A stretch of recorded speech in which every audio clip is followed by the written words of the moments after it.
ఇంటి ప్రజలు విశ్వాసులు లేవాలి. ప్రభువా, మా దేశాన్ని కనికరిస్తానన్నావు, మా దేశాన్ని క్రైస్తవ దేశంగా మారుస్తానన్నావు. నా ప్రజలందరూ నశించిపోతున్నారు ప్రభువా, మానవత్వం లేదు ప్రభువా, పాపము నిండిపోతుంది, ప్రజలు భయంకరమైన పాపములో ఉన్నారు, నా ప్రజలను విడిపించు అని ఏనాడైనా నువ్వు ప్రసవ వేదనతో ప్రార్థన చేసావా? చూస్తే ప్రతిరోజు ఎంత భయంకరమైన కార్యాలు వింటున్నాం. అసలు మానవత్వం ఉందా? మనిషిలా బిహేవ్ చేస్తున్నారా ఎవరైనా? చిన్న పిల్లల్ని చంపేస్తున్నారు, భర్తని ముక్కలు. అసలు చేసుకున్నప్పుడు కష్టంలోను సుఖంలోను నీతోనే ఉంటానని ప్రమాణం చేసి ఏదో ఒక అక్రమ సంబంధం, లేకపోతే ఏదో ఒక పాపం, లేకపోతే ఏదో ఒక కోపం, కక్ష, దానివల్ల ఏం చేస్తున్నారు? ముక్కలుగా కోసి మిక్సీలో వేసి, ఎంత దారుణం అండి! అవి వినడానికి కూడా ఎంత కష్టంగా ఉంటుంది.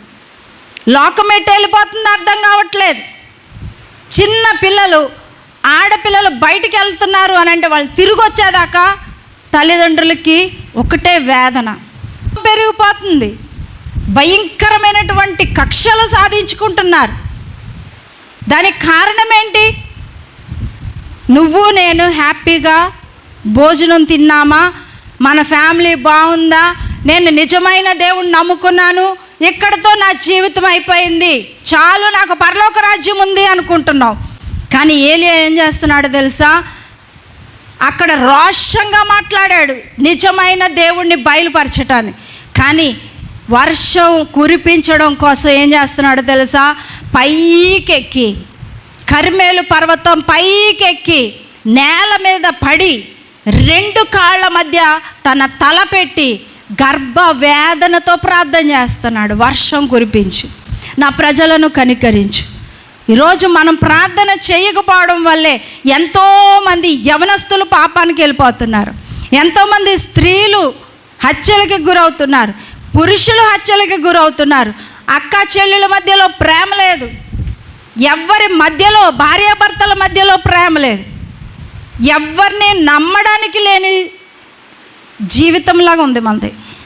ప్రభువా, నా దేశాన్ని కనికరించు, నేను బాగున్నాను ప్రభువా, నిజమైన దేవుడు నువ్వు అని నాకు తెలుసు.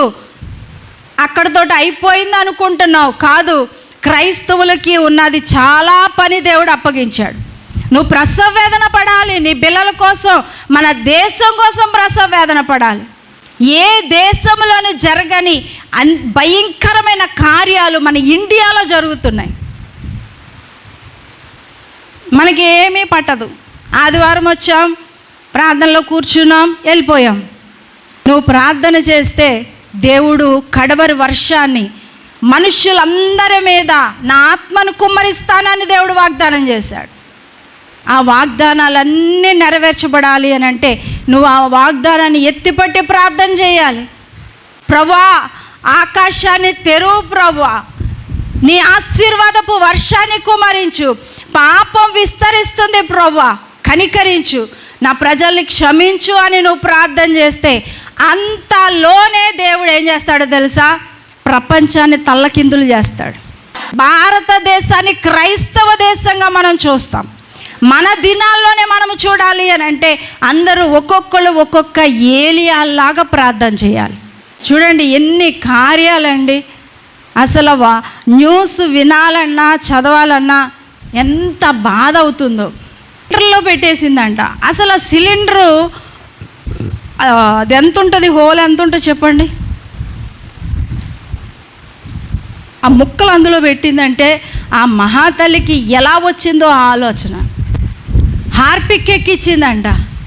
సెలైన్ ఎక్కించుకోవడానికే మనకు కష్టంగా ఉందా? హార్పిక్ ఎక్కించింది నరాల్లోకి.